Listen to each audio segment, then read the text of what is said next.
And tonight we're going to cover a lot about snapper. So predominantly we're going to be covering soft plastics, and then we're going to go into slow pitch jigging, both in metal jigs and then in like octo type jigs.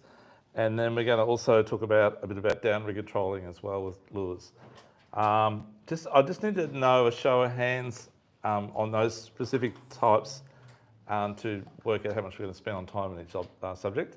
So I'll go to the last one. So who has a downrigger or wants to know about how to catch snapper on downriggers? A few of you do. Okay, cool. And caught snapper slow pitch jigging and wants to learn a bit more about it. It's the most popular type of jigging we sell, in gear we sell at the moment. And soft plastics, who uses soft plastics and caught snapper on soft plastics, so that's pretty popular as well. Okay, so we'll probably put it into around about 40 minutes and maybe half an hour on the downrigger stuff. I'm sure we'll get a grab downstairs a bit later on though. Yeah. So Stewie, sorry about latest fine. Yeah, it's all good. Oh, oops. So so we're going to be talking about slow pitch jigging on light gear. So like this type of thing here, it's like slow pitch jigging. Joking. That goes up there. No, we're going to be talking about light stuff. So just slow pitch jigging, all this type of stuff here. So very, very light. It's nearly like a flatty rod. The gear these days is just incredibly strong, incredibly light, and it's beautiful to use. I've been fishing offshore a long time, and back in my day, like that outfit I've just had before would have been probably about medium size, not a heavy outfit, probably a medium size outfit. And now it's like a super, super heavy. So everything's downsized, the quality's got much better, and the fishing results are much, much better. So we'll enhance that tonight with you guys. So we're going to run through the gear. We're going to talk about soft plastics first, Stu. Yep. So fishing soft plastics. So like, how many people here haven't caught a snapper on a lure yet? Whether it be soft plastic or a jig or anything, don't be shy. So probably nearly half of you. So guys, it's really easy, particularly with octo type jigs. That's obviously my favourite and probably Stewie's favourite as well. But with plastics we use at certain times of the morning and the day, and some days we just go and use plastics. And other times we'll use slow pitch jigs, other times we use the octo jigs.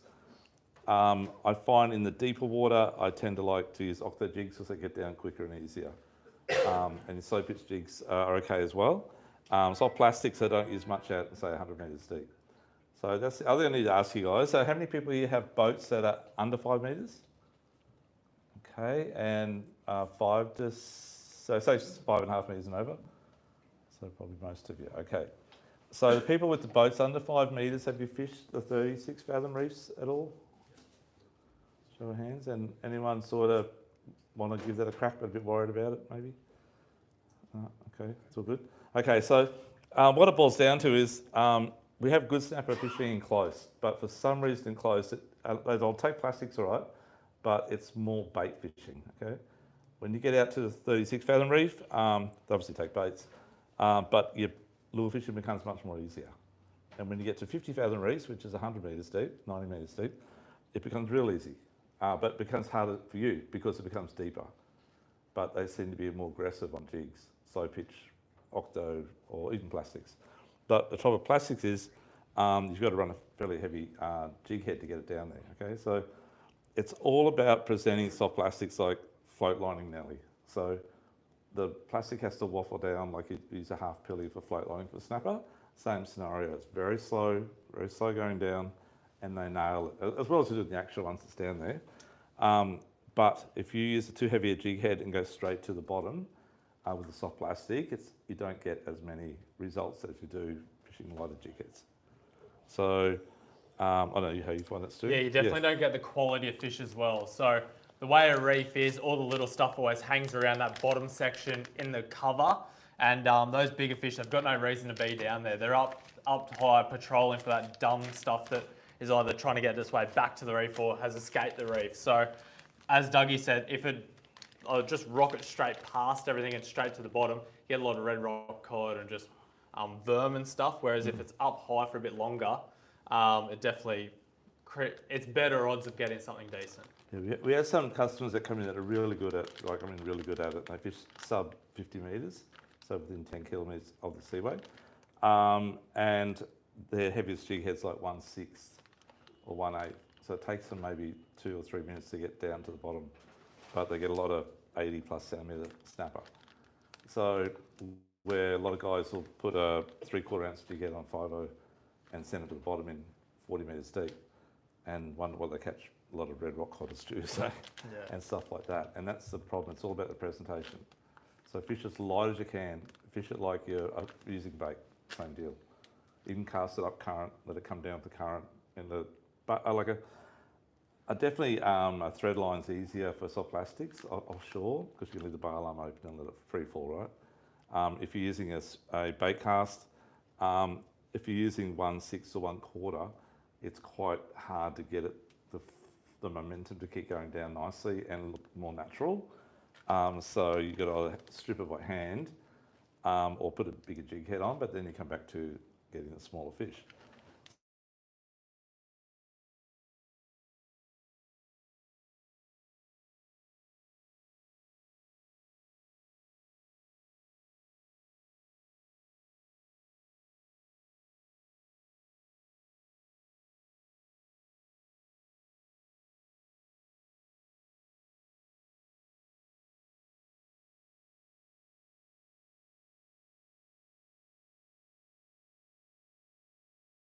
I don't hope it gets hit before then, but hop it back to the boat like flatty fishing now, you know.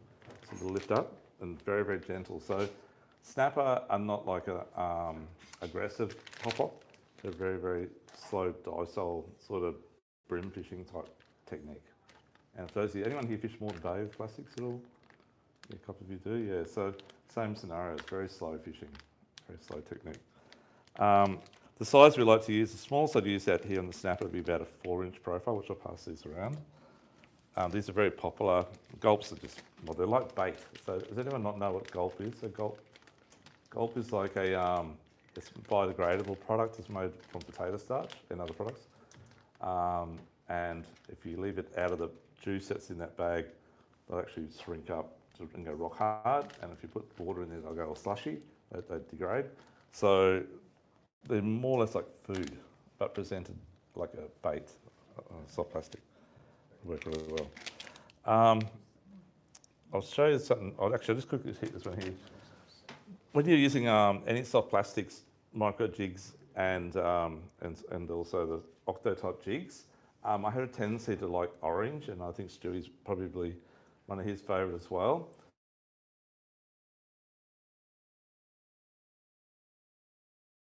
And the very high end, and UV plays a big part when you're offshore fishing in deeper water. So it's quite bright, as you can see there.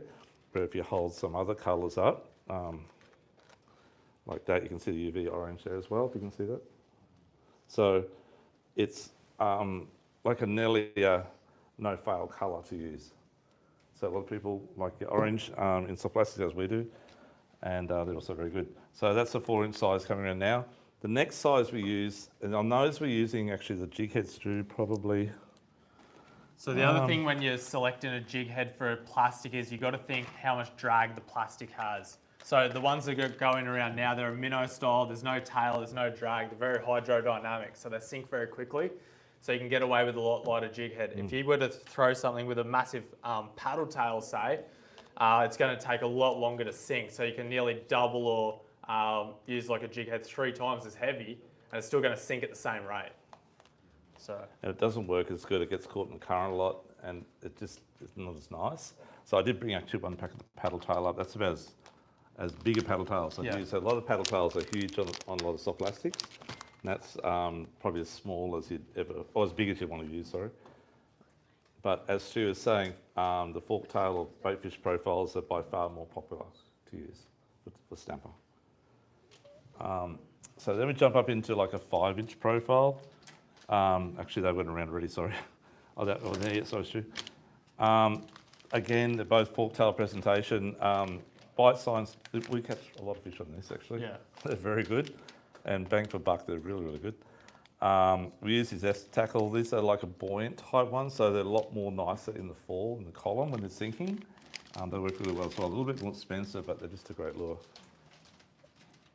So don't be shy to use a 5-inch or even a 7-inch profile in 50 metres deep or 24 fathoms, or even 18 fathoms, because as you know, there's lots of other fish, there's cobia and jewies and big snapper that will smash a 7-inch profile without even worrying about it. So go hard, use big lures. Not necessarily much more heavier gear, just bigger lures. And on that sort of size profile, the 5-inch coming in now, I'm passing the jig heads around at the same time, guys, to suit. So we're probably going to be using this sort of sizing close. Then we jump up into a 7-inch profile. So this is that one I was just talking about. So that's probably as big as you'd want to use in close, and even out the 50 fathoms as well. Work a bigger lure. But the main reason is, as Stu was saying before, you get a lot of water column drag and wind drag and all that sort of stuff. It just becomes too hard to use. And once you go to start using heavy jig heads, the results aren't as good. So if I was fishing out with this sort of size, there's the orange one again. That's Stewie's favourite colour, the coral trout. Yeah, trout's always been a really good colour. Yeah. Don't know why, but everything loves it. Everything gets it. But Pilchy, Pilly's yeah. probably one of the biggest sellers. Anything with a bit of pink, bit of natural in it. Nuclear chicken looks like absolutely nothing, but it works really good as well. Right. But yeah. So, 7 inches definitely good out in heavy water column from 24 fathoms, 36 and 50 fathoms.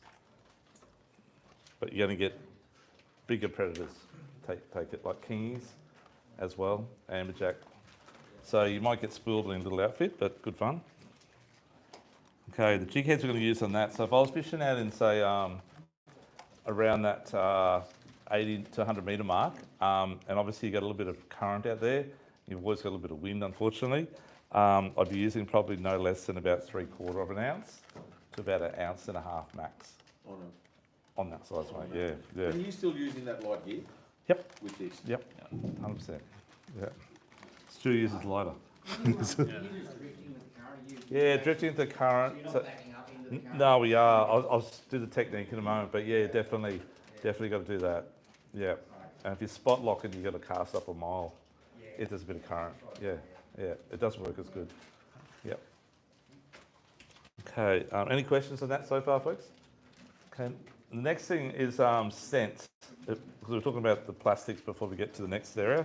So, has anyone not tried scents on their plastics yet? It's really, really good. So, it's a bit of a game changer, and it's not an add-on sale. It's reality. When I have an S Factor or something in my boat, I feel a bit vulnerable. I don't want to drive home and go get my bloody stuff and come back out again. These days, I know Stewie's a bit the same too. Yeah.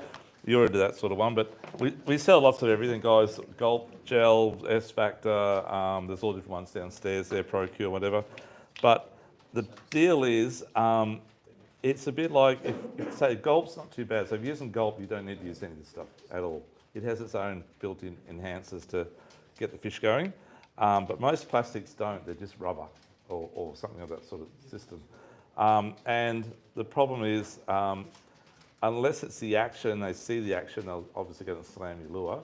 But if you want them to swim up from down the road a bit, there's nothing there to make them come. Bait's got it. Bait's got obviously its natural smell, and they'll swim up on it, right? But when you fish in deeper water and the fish are not where your lure is, you need something to attract them. So that type of stuff is the go. Stu, you like using that, mate? I use bait pop a fair bit, and like a lot of scents these days have that UV enhanced stuff in it. Yeah. So if your plastic doesn't have it, you can put a bit of this on and it'll change colour and it'll stand out a lot better as well. So it does definitely make a difference. It's been too much of a coincidence that you're not catching much. You put it on, the next cast you catch something. It happens quite often. So. Can you sort of see my hand there, right?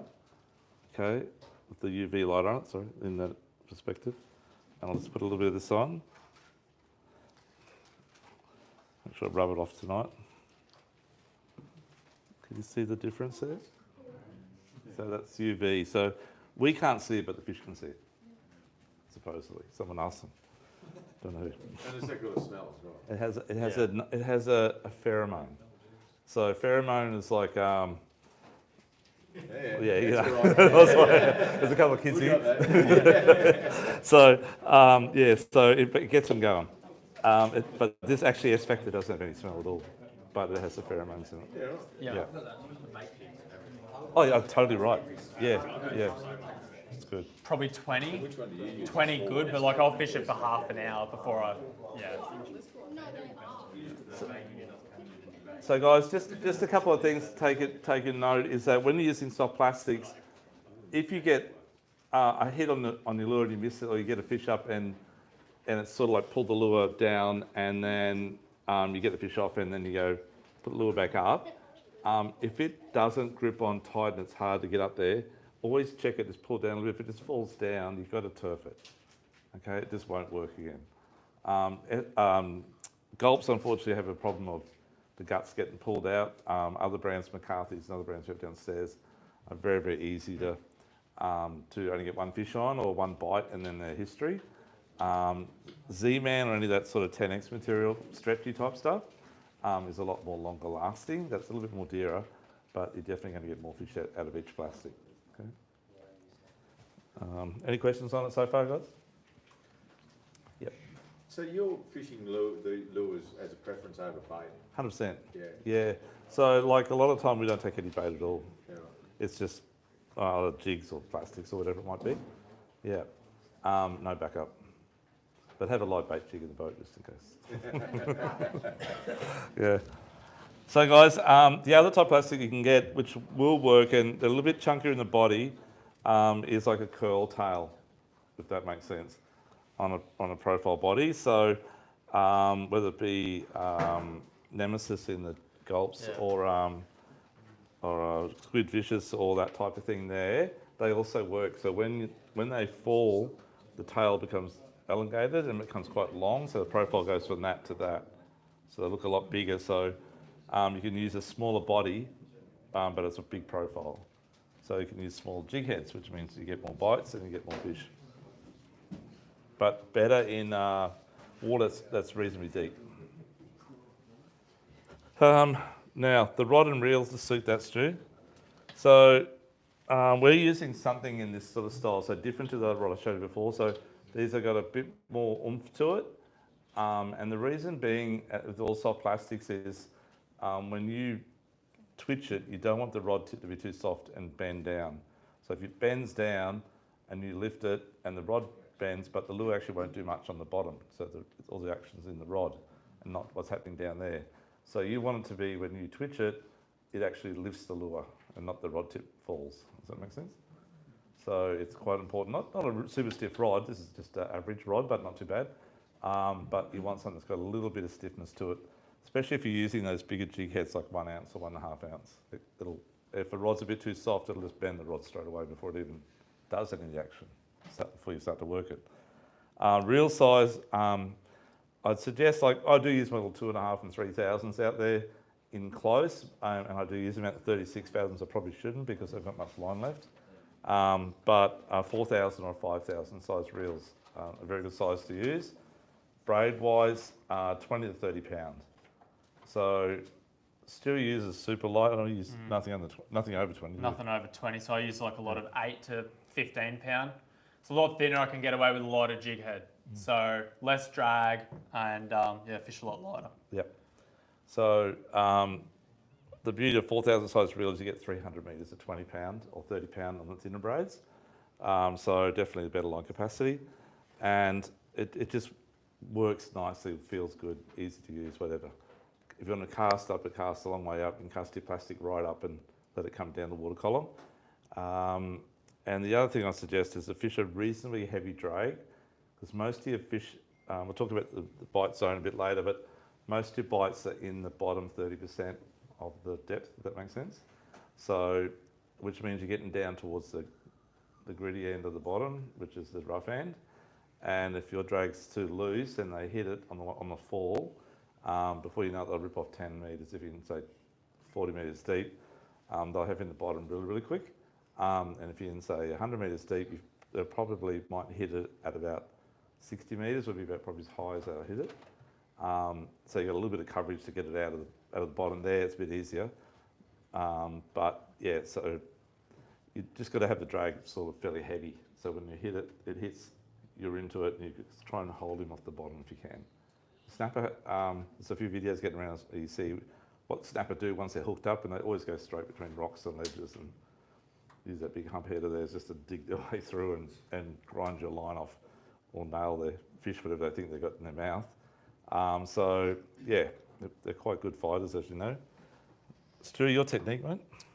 I always like casting up current, so where I'm going to drift to. Reason being is you've got a lot of dead time fishing with this stuff because you need that slow sink, and unfortunately you're not going to get a snapper in the top half.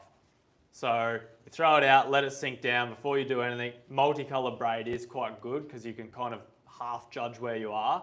And once I know that I'm about halfway down or 3/4 of the way down, I'll wind up the slack and just give it a couple of hops, and then I'll open up the bail arm and let it keep feeding out. I'll kind of try to fish it on the way down and on the way up. So I'll let it sink down a bit more, click the bail arm over, wind up the slack and hop it again, and then maybe sink it another 5 or so metres. Once I get to the bottom, ideally, after you've done that and you fished it down, you're on the bottom right next to you or under you, and then you can just hop it along the bottom, or I just burn it up, say you're in 50 metres, I'll burn up 15 or 20 metres, and then I'll just start that free fall process again. So I can float line that plastic back out and I can fish it back down the water column. And then once I get back down or it blows too far out the back after I've drifted off, I'll just wind it up and repeat that process. So you're kind of always trying to just leapfrog your cast to that new area where you haven't been. But yeah. It's probably about right. So, yeah. When you're fishing, right, I thought I heard you say like 8 to 15 pounds. Yeah. Like, do you find yourself getting done a lot on 8 pound? Like, I mean, Not really. And Like try breaking 8 pound in your hands. Like it's so hard, you know. But it's strong enough, cuts through the water a bit. Hey. Yeah. he gets his tackle. He gets his tackle cheap, okay? Yeah. But yeah. So 9 times out of 10, Dave, they get you on the leader if they're going to do it. They don't actually bust your line. But I fish pretty light leader as well. I'd rather play a numbers game than a. I'm complete opposite to Stuart, but when we're out there, I do notice that he gets probably most of the fish up. Okay. Yeah. But you do get nailed a bit. Yeah. Yeah. Yeah. Just going back to what you're saying there, Dougie, about taking it down, how are you still working reversing your boat back? Yeah, so that's the next step, which we'll talk about now. So it all depends on the wind and the current, right? So the good part about snapper fishing is it's generally when the current's slow. So the current drops off. In winter, the snapper come on the bite, it's good for us. In summer, if we had to catch snapper in summer, which we do, but if it was the mainstream, it would be, we wouldn't be able to do a lot of this because these bigger jig heads and it'd be hard in the current. And it's very hard to back up in 2 knots of current, right? So look, I never turn my motor off. It's always on the whole time I'm out there. It's not good for the engine hours, but it definitely enhances your fishing a lot better. So my suggestion is to leave it on the whole time. Just tilt your motor up a tiny bit when you're out there, just so you're not reversing and get water in the motor. Does that do anything to your motor, Stu? Yeah, probably shouldn't, but yeah. Yeah, okay. Yeah. Yeah, Stu's the outboard mechanic as well. So, so keep your motor tilted up just a tiny bit. But as soon as like Stu said, I'll cast mine up as well. Same deal. Work it till it hits the bottom. Work it. Once it gets past the boat, if I haven't got a hit by then, either I'm on the wrong spot or I need to reverse back a bit. It's one of the two. So if I reverse back a little bit, it's only very, very, very slow. Just keeping it, just ticking over. So I can still I'm actually doing the same thing, reversing and working the rod at the same time. Because that's when you get your bites. So when you're bait fishing, it's the same scenario. It's a bite period time. It's at sort of 20 seconds when you first shove it in reverse. So just do it slowly. So if you do get a hit or whatever, you're not having to concentrate on the motor. You can sort of go back to the motor and pull back into neutral when you can. Yeah, but if you shove in reverse and go back hard and you get a hit straight away, it's chaos. Yeah. Just while you're saying that, Dougie, like generally 9 times out of 10, you're always fishing with somebody or that type of thing. You need to run the same weight. Someone can't be using 1.5 ounces and someone can't be using, say, a 1/6 of an ounce. It's just too hard. Unless you're using different profile. Yeah, but you need about the same sink rate. So like someone can't be knife jigging on the side and you're float lining for snapper. It just doesn't work. It's so hard. Yeah, tangles and line floating around everywhere. Yeah, it's great. And what's the propeller? So what your mates in the boat, and you're at the helm. Tell them you're going to reverse up. Don't just go reverse because you need to go reverse. And just make sure the lines are away from the prop. because they'll think they got a snapper hit straight away, but then they realise they got run over. Yeah, I think we've all done it, including me. I've seen Stu do it many times. Yeah. He's on. When you're reversing back, you reverse back so you're straight over your bait? I actually go past it. I like to go past it, so it's back there, and then I work it back in. Correct, and you get a lot of hits that way. Yeah. So I use I use generally 20 to 30, but generally 30 pounds is what I like to use. He uses like 15 14 or 16. Yeah, so a lot lighter. Yeah. It's a different way of fishing, but if you can try both techniques, I guess, and give it a shot and see how you go. As I said, well, a couple of those guys that come in, like Chris, Chris, Posty Chris, yeah, he uses 10-pound leader and like 6 and 8 pound braid like Stewie does, and catches lots of 80s and even 90 centimetre snapper. And I don't know how he does it. Like turning them off the bottom is the hardest part, but he loses a lot, but he gets a lot. And he fishes, as I said, 1/6, and he's using 3 and even 3-inch profile, but 4-inch mostly. Yeah, that's fishing inside 50 metres, so in 24 fathom area. Yeah. Okay. Any more questions on that at all, folks? Okay. I'm just going to use this scenario a little bit tonight in different types of jigging, but for people down the back, can you see that sort of okay? Okay, so that's the sounder. That's one side there, looking between 0 and 70 metres deep, and we're fishing out in the 36 fathom reef, so it's come from 65 up to about 60 and drops down on the eastern ledge to 70 metres. And this is a zoomed in version of that picture, so we're looking zoom that section there, so we're between 45 and 70 metres. You guys need to learn to zoom your sounder in. It's so important. A lot of people, they come in here, they'll say the bottom's just flat out the Gold Coast. And I say, do you zoom your sounder in? What's that? And I say, zoom the picture up bigger. They go, it's like, no, it's just a flat line.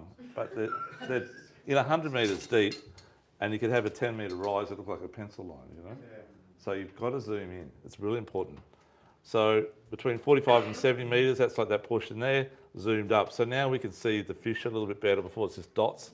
You can actually see what size fish they are. You can see the bait amongst the fish and see fish up here higher. So the instance you would have said before, Stu, would be in that scenario there. So if you see fish that are down in that sort of, in 70 metres or 65 metres that are down, say 40 metres down, then that's when you'd actually give it a bit of a twitch on the way through. So there's a new reel out, which we've got downstairs, the Oshia, the free fall Oshia jiggers. Custom, yeah, custom. And they actually have a lever so you can actually work your lure as it's free falling. You put tension on the spool, tension on the spool, tension on the spool. And for those of you who ever know how to bait jig correctly, or I'm not saying it's correctly, but it's definitely the best way. When you're bait jigging for bait fish, you actually, when it's falling down with your bait jig, sabiki jig on it, you should actually hit it, and if you're running through an egg beater, just grab it, grab it, grab it, grab it as it's free falling down. You get most of your yakkers or whatever on the free fall, not on the jigging on the way up. So, and same overhead, you got overhead, you put your thumb on it, put your thumb on it, thumb on it. Same deal, so when it's coming down through here, just stop it for a sec, let it fall, stop it for a sec, let it fall, even through your fingers if you have to. It's hard to do it when you've got 1/6 or 1/4 ounce jiggers, but when you're fishing in that depth or a bit deeper, and you're running 3/4 ounce or an ounce jig head, grab it on the way through. But just be careful you get line burns, cuts on your fingers when they hit it. But it works really good. If you go to overhead, it's a bit easier, but then you might get thumb burned when they hit it. Part of the parcel. So on this scenario here, this is the GPS over here, for those who can see it. So what I've got here marked is that's on my GPS. It doesn't come up on here. I just wrote it down for you, but that's number 121, that little bump there. Number 84 is that big rise there. 98's here.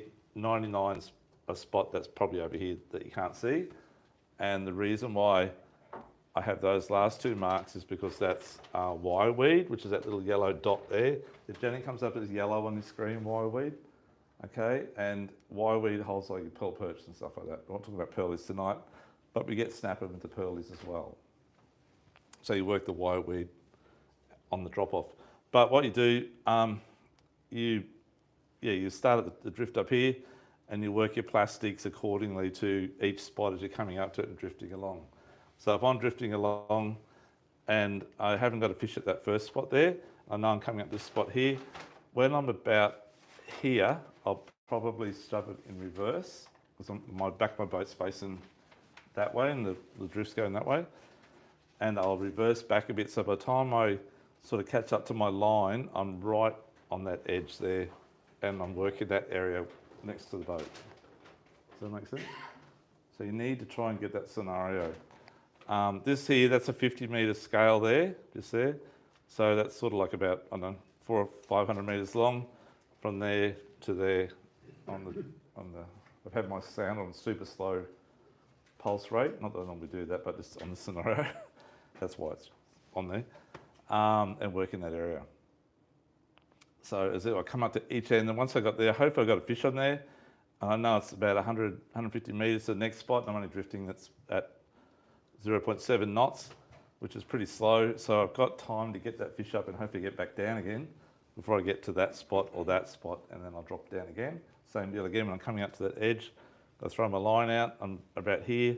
At that point there, I'll put it back in reverse again and just sort of overtake my line or keep it beside the boat. And then again, work that little hump there with the plastic. Same scenario.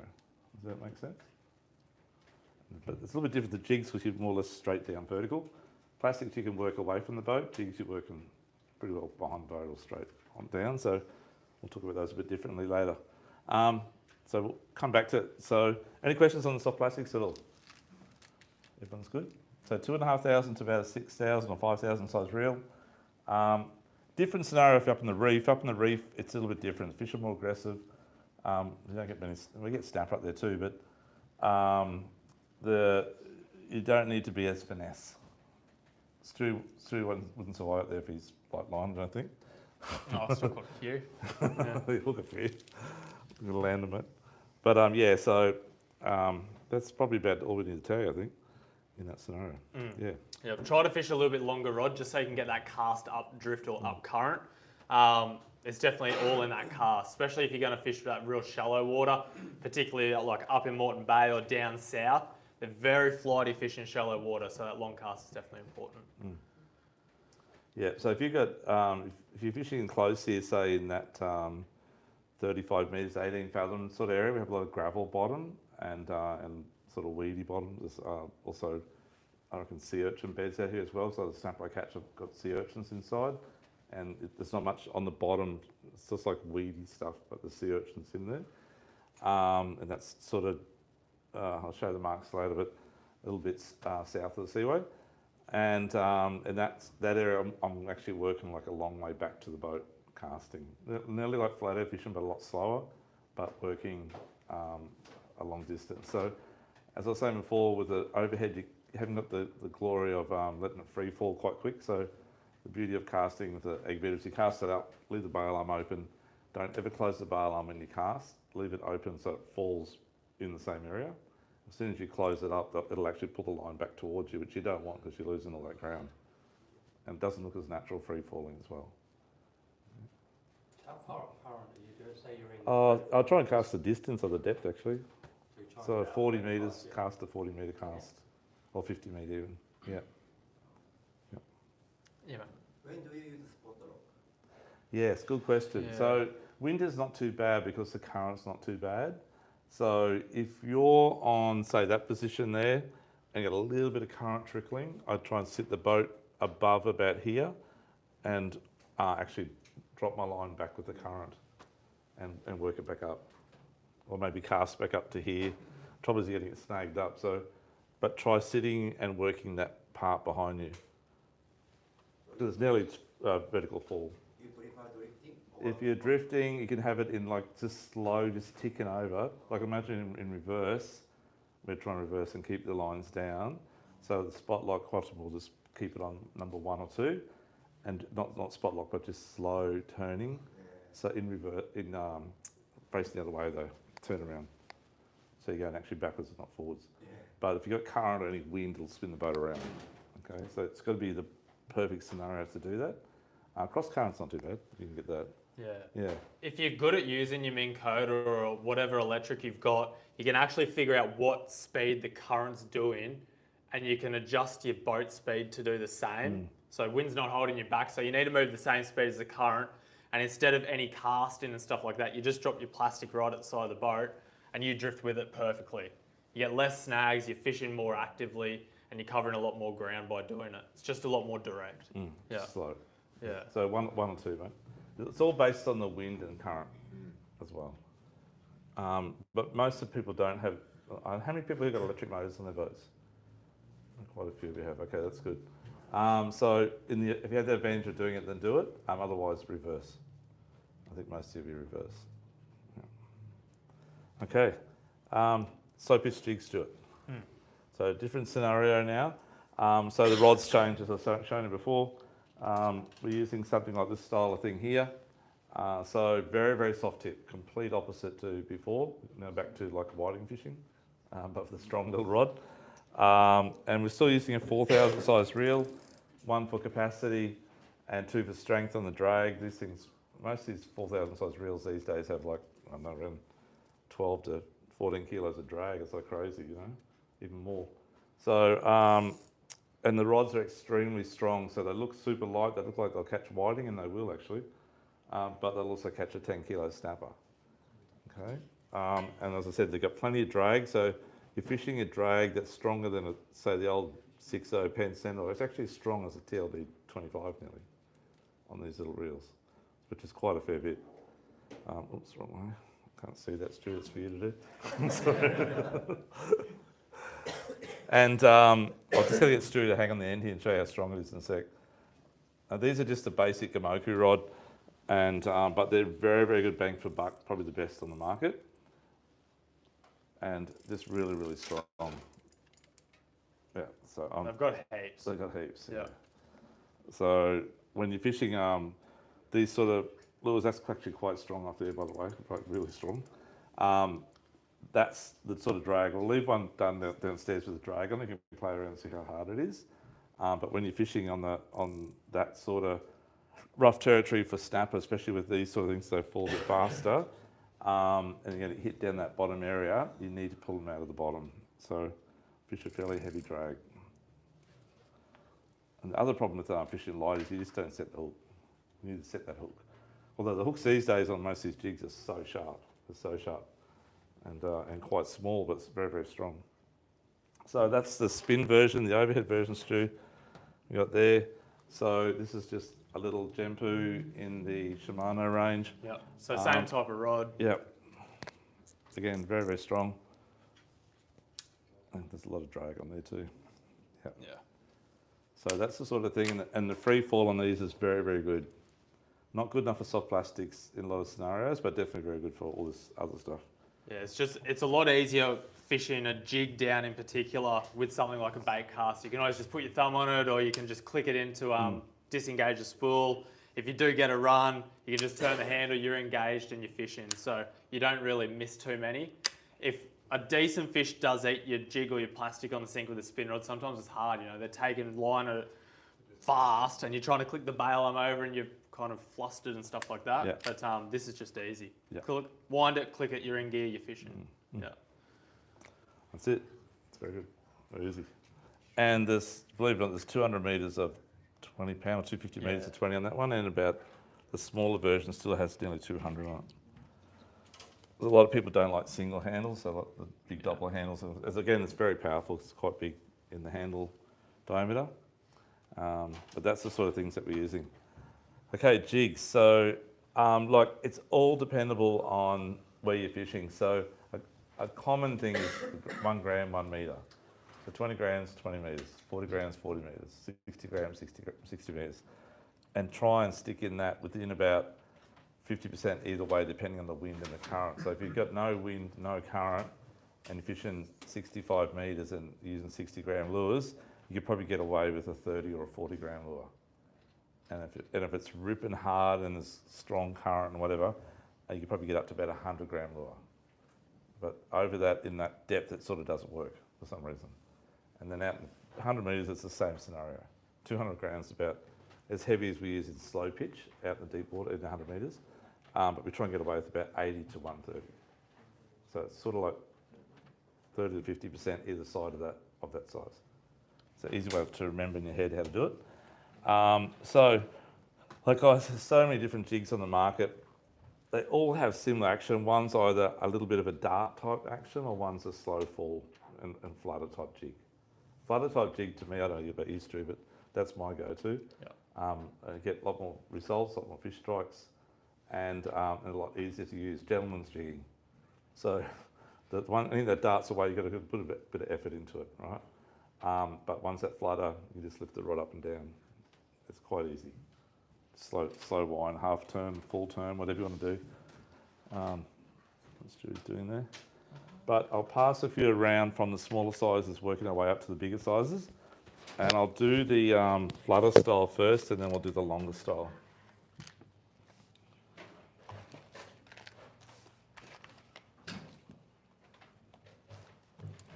So these are like, just, you got some of these in your bags actually, I think. But one of this one. But this is the type of thing we sell lots of, and we use ourselves, and they work really well. And the best thing about these little jigs are they're not too expensive, so they work well and are well priced. The heaviest I'd use, as I was saying, in that sort of 60 metre line, is probably something around that size, which is around 80 grams. I might go to 100, but I don't like to, because it's going to fall a lot quicker. But in cases where you've got like a lot of current, you just have to go a bit heavier, or wind. I meant to say before too, with your soft plastics, at times when I've been out, say, in the 36 fathom reefs and the current comes, sometimes this rocks up, it comes in. And you're fishing with, say, the heaviest jig head one with me at the time might be 3/4 ounce or 21 grams or maybe 28 gram. And all of a sudden it's just not performing because I just can't get it down there properly. And it's just forever out the back. So if you've got any Lumo sinkers, just chuck a Lumo sinker on the jig head. And it just smashes it. It works really well. Just put another 1/2 ounce on there or 3/4 ounce Lumo sinker above your jig head, straight onto it. Try it. It works well. Okay, and then we go, let's keep the little size at the moment. We go into more like the longer type, which is like that style. So a little bit different shape. So these fellows here, the action's a little bit different. We'll show you in a moment. So they're more like still a flutter jig, but with a bit more of a darting action. So when you look at the flutter jigs, they have like two different sides to them. So this style of jig here doesn't have much difference in its style. So the flutter jigs are like oval on one side and maybe diamond on the other side. So they'll fall and move that way. Then when they roll over, all of a sudden it changes and they'll flutter and they'll fall again. That's how the action is. If you've got a pool at home or clear water at the Broadwater one day, just have a look and see how it works. And it's really important actually on all your lures, you should study every lure you use to know how it works. Doesn't matter if it's soft plastic or whatever it is, hard body, whatever. Understand your lure, then you know how to understand how to work it. Really important. I think the other thing as well, if you're going to jig in a situation like this and you know that there's fish, say, like you've got 40 metres of dead water above it, there's no reason letting your jig be all nice and fluttery on the way down. You want it to sink fast, and if you run that line through your fingers and have a little bit of tension on there, it's actually going to sink faster. It doesn't allow that jig to shoot off one side and shimmy and do its whole thing. It holds it straight and wants to sink. So once you get down to that certain depth where you want to start fishing, this is why multicolour braid's so important. You can watch it go down and then you can just slow it up, like take your hands off the line and let it do its thing then, and you're going to fish more in that area. But yeah, just a little bit of tension. You just run it through just your finger, just the slightest bit, and it'll just hold it straight. It'll sink a lot quicker. Yeah, so we're not really casting this one up 40 metres or 60 metres up. You might flick away from your mate's line, 5 metres maybe, but you can see the colours. You know how many colours are going down. With an overhead, you just drop it outside most of the time, or just flick it a little bit, and it's very easy to count the colours on overhead because you're watching the thing that way. It's easy. There's a lot of new jigs on the market too. Have a look at these as they come around. Just the finish is just getting ridiculously good. Sorry, Stu. And then there's hybrid jigs. So hybrid jigs are like, actually some of those jigs are one of the white box going around in the black box. That new style of jigging now, which is designed in Japan, they call it shore-based jigging, but we use that here for jigging, not shore-based. but they have assist hooks on the top and a treble on the bottom. And a lot of customers say to get caught on the bottom. Look, occasionally you do, but the hookup rate's by far better. Okay, and it doesn't affect the action of the lure much at all. So give that a crack. A lot of lures now you see start to come through. Got the hooks on top and bottom. Now go back a couple of years ago, we'd say never put anything on the bottom to get caught on the bottom, right? You do, but you don't. You get a lot more fish this way. Whether it be a single assist on the bottom, double assist on the bottom, or a treble, you definitely get more fish. The reason why we never used to use it years ago, because everything was fast jigging. And if you ever fast jig and have ever had a hook down the bottom, you get caught up on the line and you're 60 metres deep, you just hit the bottom, fish are coming up in the sand, they're going, yeehaw, start jigging, and next minute, oh crap, I got my line caught up. So you got to wind all the way up, take the bottom hook off the line, then drop it back down again, you've overshot your fish. But because slow pitch, we don't do that. It just, as I say, gentleman's jigging, it's very slow jigging, and it never gets caught up. It like maybe 1 in 100 drops maybe. So it's completely different. So that's why we now put hooks on the bottom. Okay, not because it gets caught on the bottom, but it was because before it got hooked up in the line a lot. So it's changed. But there's hybrids now. So this is a hybrid jig, which we've had before in casting jigs, but now they're in metal jigs. So this one has a lot slower fall, and it's a big lure, but it's only 40 grams. So hybrid being like resin with resin, metal. yeah. Sorry, sorry, I whatever. didn't say that. Sorry. Yeah. Yeah. Is there anything available for like shallow water, say up in Moreton Bay? Yeah. So It's not a soft plastic that like does it even work? yeah. So the ones in the little boxes going around, like the little boxes like that sort of thing, they're designed for shallow water jigging. Yeah. So you can actually cast those up and hop them along the bottom as well, or vertically jig them. You do both. Yeah. So as I said, they're designed in Japan for shore-based jigging, but in shallow water we use it for shallow water jigging. Yeah. Same scenario. This is the next size up, which I'd use out in that sort of around 50 to 70 metres. So it's a little bit bigger. Guys, when it gets down to the end there, just chuck them in the basket there, Alex, if you don't mind, mate. Oh, that okay. We might just throw the basket around. Sorry, guys. Thank you. That's why I thought I'd mention it, you know. So we're just going a bit bigger in the jigs. Some of these jigs are Japanese made, so a little bit more expensive. Then once we get out, actually that's a short, just for the gentleman there, that's a short jig there, mate. So if you can see it in the plastic now. So it sits on the top and treble on the bottom. But we use it for slow pitch jigging. 60 grams, like is that too Oh, I'd be using in the bay probably around about 20 to 40. yeah, so you Yep. can get them that wide. Yeah, we've got them there. Yep. Thank you. And then the heaviest, as I said before, 80 to about 100 grams if you're fishing out in that sort of 80 metres deep sort of thing, or 90 metres deep. Some of these, like this one here is a classic example that I was telling you about before. The outside edge is curved and the inside's ribbed. So once it falls over and spins the other way while it's going down, the action completely changes. It'll dart or it'll flutter. It'll alternate. And that's what gets the fish going.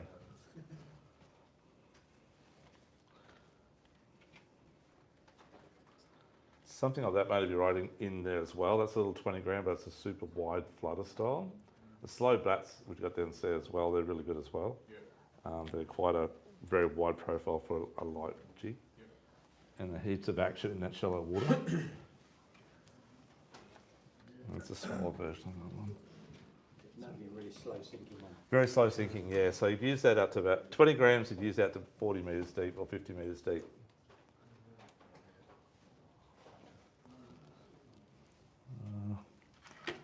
Is it? Oh, this one. So guys, there's just one other type of jig. It hasn't got a moustache. It's not a moustache. These are actually rattles, but it has a water-activated strobe in it. Okay, so the Octo types of this same company in this type of jig here, the octo type jig, we've been selling ridiculous amounts and ridiculous amounts of fish getting caught on them.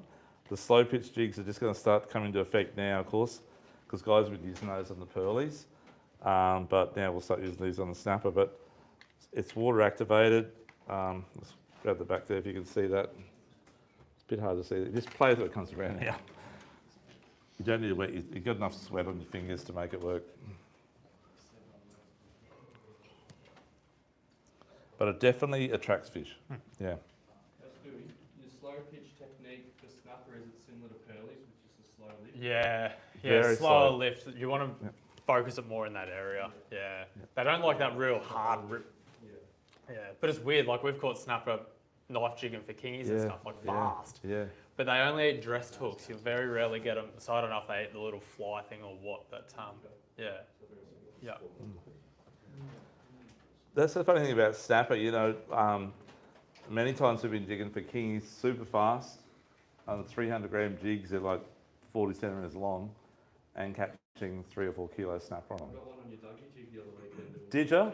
Yeah, good on you. It was for a king. Oh, is that right? And you got a snapper on it? Yeah, exactly right. And it's not intentional, and you're not fishing the right way as we would fish for snapper, but they still take a fast jig as well. But It wasn't on the bottom at all. It was a bit off mid-water. yeah, like the third way up the column, sort of thing. Yeah. So we'll now talk about technique. So when we get to this sort of scenario here, like before we're talking, I would suggest that depends on the current again, guys. So whatever current that you have, just fish your area, and for the gentlemen with the Minn Kotas, try and hold your ground and work it as much as you can without too much movement. Okay, so if you've got a fair bit of wind, a fair bit of current, you're nearly ticking over, if your motor will do it, tick over in reverse the whole time. So you're holding your ground, you're holding your area, and work it. Because we've got jigs that are not a 21 gram jig head, they're actually 60 to 80 grams, we can afford to have a bit of current and still fish nearly vertical. We're only using such light braid, you don't get much undertow on your lines. It's just straight down, like Stu was saying before. Yeah, so on this scenario here, on that spot there, which is here, I try and position the boat somewhere around here and definitely work that as much as I can. And that's the beauty about jigging, you get a lot more chances of getting fish over soft plastics because you're up and down, up and down, up and down in a short period. Does that make sense? Where soft plastics, you're waiting, you're waiting, you're waiting, you're waiting. Eventually it gets down there. And then when you get up a little bit, it's hard to get it to go back down again and stay close. You've got to actually wind back up and drop back down again half the time. So jigs are a lot better for that scenario.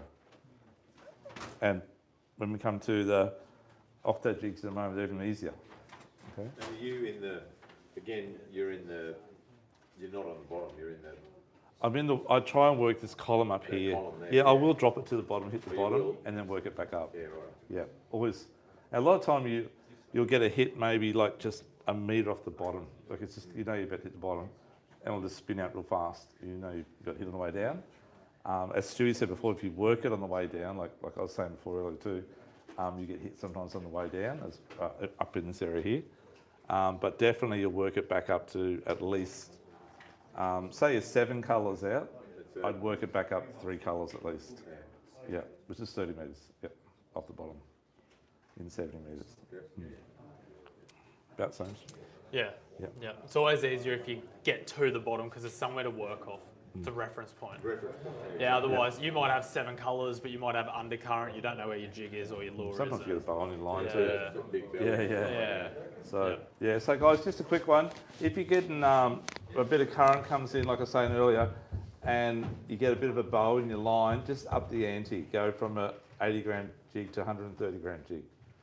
Just go heavier and pull that bow out of your line, and it'll be a lot easier fishing for you. What weight braid are you fishing for all the slow pitch jigging? 20 to 30. Yeah. Yeah, like Yeah. P1. P1, yeah, P1.5. 1.5. Yeah. I'll actually pass some around now. This is probably one of our biggest sellers, which is X-Braid, which X-Braid are made by YGK, which make nearly every other brand that you know of. But this is their own version. So very, very thin, very, very nice, and extremely tight weave. So Stu. Stu manicures his nails, so he's got nails. I don't have nails, so. You using lip knot on these, Joey? Nah, straight to it, mate. Mate, But now that you mention it, Johnny, always put a solid ring on your jig. Never tie it straight to a split ring because it cuts your line. So and then you can just change your jigs, little pair of split ring pliers, keep it on there. Yeah. Ha ha ha. yeah, so John has had a good call. So if you do, I do loop knots. Stuart ties directly with a uni knot, whatever. So my suggestion is, as Stewie said, don't ever use a split ring with your line tied to the split ring. Because when you're jigging, a little bit of action, right, and it's all over the joint, and your line will actually maybe get caught in the ring, and when you get something decent on it, it might just pop out, and you wind up just a loop. Okay, it does happen. So, yeah, always use a solid ring on the split ring. A lot of the lures don't have any ring on there. It's just like a little eyelet, so just tie a loop knot straight to that, or a uni knot. But if it has the split ring on there, put a solid ring on it. Keep the solid ring a tiny bit smaller than the split ring, not bigger. Okay. So you mean putting them on that ring there? So add another one. Oh, add another one onto it. Yeah. Onto the thing. So So- most assist hooks will come with a ring on it. So you've got, I'll pass some around, like these little ones here. Just imagine that being connected to your lure already with a split ring. Try not to tie to that because then your hooks are very rigid. You want everything to be nice. So if you do get tangled up, it falls off and stuff like that. So just add that extra ring, tie to the extra ring you put on. So guys, the correct way to use I would like to tell you this because we like to rig up assist hooks on every lure you get, but the correct way is actually to have the assist hooks attached to your line by the ring and the split ring, right? And you actually just put your lure on. You have all your lures. That's why in Japan there's a couple of lures going around now with nothing on them. They're just bare, and that's how they do it. So they have all their lures in their tackle box, and they have their rigs set up on the rods, and they just grab a lure out and they put it on and drop it down and jig it. If it doesn't work, they take it off and put another one on, rather than cut and tie. Using a solid ring and a split ring with the assist hook on it. And you actually put it on the split ring, correct, yeah. Does that make sense? You've got one today any good for what you're talking about, adding to the split ring. Now, like it's solid teardrop, so you've got a bigger ring and then that's a little ring to tie. Okay, yeah, like the teardrop solid ring, John. Look, they're popular more in heavier type fishing. They do make them small though, but we don't sell many. The action's probably a little bit better because it's a bit of a bigger area to move on. And that's why I like to use the loop knot because I believe it works better when tied directly to a lure. Stewie ties his. But he's using that lighter line. The action's still going to be quite good, right? I'm using heavier, so I need the help. I reckon you're going to move your rod and you put the action into the lure. So who cares what the lure's doing? You're going to move it anyway. But Yeah, that's true. Yeah, but yeah, look, those eggy type rings and stuff like that. I just go a normal circle one, but. I'll just pass some assists around. I'm just going to hit this with a UV torch again, just to see which one of these is UV. This is because so fluoro green's also another thing that's always UV. There's your quick snap, swivel. So the quick change one with the like the little loop around. Look, if you're only using sort of 30-pound braid, they're fine. If you're going to use 50 to 80-pound, I don't know if I trust them. I wouldn't use them because jigs can unwind themselves. If They you're do doing, weird stuff down there. They do. Like you can be heavy metal knife jigging and they'll unwind off a split ring. Even with those ones that you've got to. Oh nah, they're too bulky. Like with a swivel and stuff on it, like the clip ones. You can. yeah, on your big, Quick ones, but the ones that you yeah, you got to wrap it around, right? pull it, Yeah. really pull it through to get it into it. Yeah, like a corkscrew style, mate. Yeah. Yeah, Fast touch top. yeah, fast touch, yeah. Yeah, so that's what I was saying. They're fine up to about 30-pound braid, but over that, It doesn't affect the. no, it's good action, good action. Just tie straight onto it. He's better. He's better. I'm just down a pack of the sales of bloody jigs here, mate. Anyhow. Okay, guys. So, any questions on that at all? Okay, next one. This is my favourite one. I think it's Stewie's favourite one too. So, octo jigs. How many people here have not used octo jigs? Okay, they will become your best friend. Okay. I just like them because they just work better than anything I use. I catch a lot of fish and everything else, but I catch more fish on these things. And they're, if you don't know how to fish, maybe that's why it's helping me, they work really well. Okay, so these are the ones you can put in the rod holder, and as long as you've got that soft tip rod that does all the action for you, and you can actually work your plastic or work your slow pitch jig, and this guy will be out fishing you, not doing anything except just fluttering around. So we love using them on pearlies as well, but for snapper they're just really, really good. Again, it's the same scenario, 20 grams, 20 metres, 40 grams, 40 metres, same scenario, up and down. The beauty of these is it's like using a ball sinker. So they just go straight to the bottom. And as I was saying before, you can fish them in a lot stronger current, a lot stronger wind, and you can fish them vertically nearly most of the time. And they just really catch everything. If you get, say, to 35, 40 metres deep out the front here, and it's not a bad day, like say 10 knots, at this time of the year. Unfortunately, you get a lot of bycatch like grinners, red rock cods, and everything you've never seen before. If you didn't catch 10 species on one of these in the morning, 10 different species, there'd be something wrong. That's how good they are. They just catch everything, as well as big snapper and everything else that goes with it, kings, whatever. But they're the gun. They really are. People are saying blokes put bait on them. Yeah, you can. To me, that's a little bit cheating, but you can. So do Dougie that. normally does it. Every time. My son Jack does. Yeah. I don't. But look, they do work that way as well, matey. Again, it's going to be, once you chuck the bait on any of this sort of stuff, you got that extra bulky, more problems, you know. I suggest you don't need to actually put bait on. They work that good. The only thing about these things is there are different types of skirt styles. Some are long and skinny, some are fluttering out like so.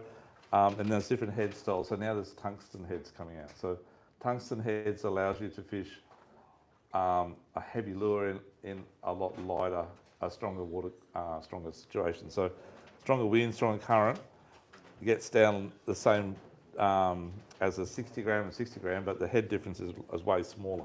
Does that make less sense? drag. Does that make sense? Yeah. So that's 60 gram, that's 80 gram, but pretty close. But see how much smaller it is?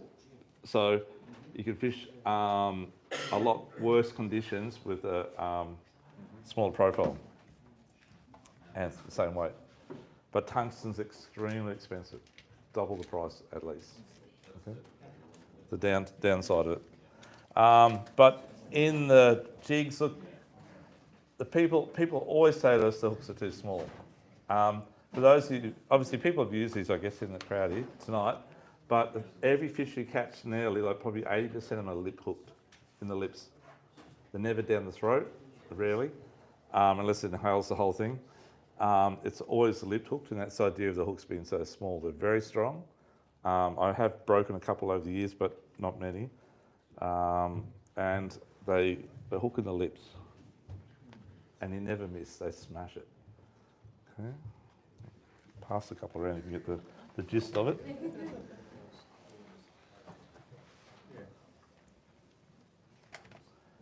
Again, we sell a lot of oranges in these. No. Yeah. These are the tungsten, we'll put those straight in our bag.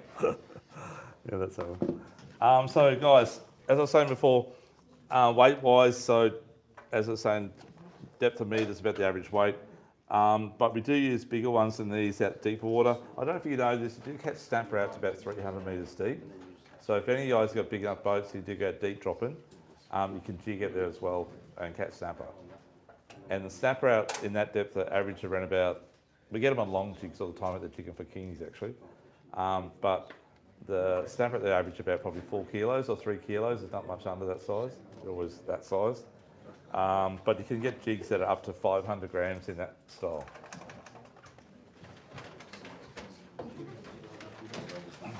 Now, I didn't bring one here tonight. I've got them downstairs, sorry.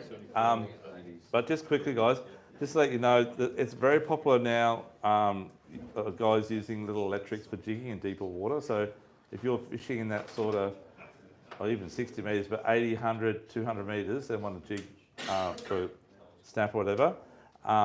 Like things like little Leo Brits in the divers or Shimano's in that smaller size that holds sort of 400 metres of PE3, which is around about 50 pounds. Or you go even smaller again that holds 300 metres of PE1.5 with that line going around. And they have jigging functions on them, so you use the same slow pitch type rod in an overhead and you just push the button and hang on and it does all the work for you. Okay, but just another style. It is getting more popular. Do you see much of a difference with those lures you just had? They know got the sliders like the Yes. opposed to the fixed head. Yeah, so good question.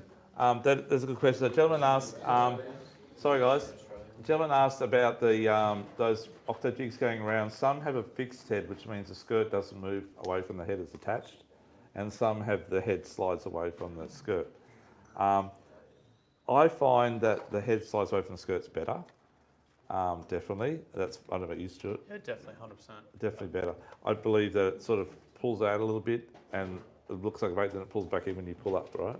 So it's like very lot more movement rather than the whole thing sort of moving. Yeah, so it's it definitely it works better. They're a little bit dearer, but they're definitely better. I heard the Japanese overly assists. Yes. Throwing the lead down. Yes. And then winding that down. Yeah, so that's a common thing done in New Zealand. It's called free balling, I think, believe it or not. Free ball slide, I think it's called. Yeah. And Right down and then the skirt later. correct. Yeah. Yeah, and then it catches up sort of mid-water So in the zone. Yeah. Yeah, all of a sudden it pulls through, you know, and that's when they hit it. Yeah. The idea is you use that multicolored braid, so you count it, say you're in 50 metres, you count out 2.5 colours, and then you click it into gear and drop your fly or your tail, and then when it reaches, it's on the bottom. Yeah. Yeah, and it's the point where it hits together, and that's when you get the hit. Nearly guaranteed. The other thing too is octo type jigs, as in like this mustard ink vader, that little type thing there, fishing out in 40, 50 metres deep, is pretty deadly as well. And there's a lot of replica type jigs as well, like little squids and stuff like that as well. They all work. That's a fixed version, of course.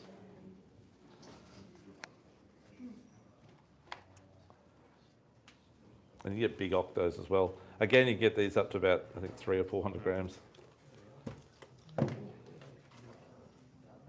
So any questions on the jigs going around, guys? You're all good on that? Yes. So look, personally I'd say if you haven't tried the octo type jigs, hit that first, because that's going to give you the most results. Whether it be small fish or lots of fish and different types of fish, but you get to understand how it all works. And then maybe go to your slow pitch jigs or your soft plastics after that. I can't think what the dial one's called. I think it might be, Koga. is it Kabura or? Koga. We got them downstairs, yeah. So they say to drop them and wind it really, really slowly. Yeah, Yeah, that's how the yeah, Japanese do so we it, got, yeah. So the techniques, I'll grab I a just rod. leave it where it is. Well, that's one of the ways. That's one of the ways that it works, right?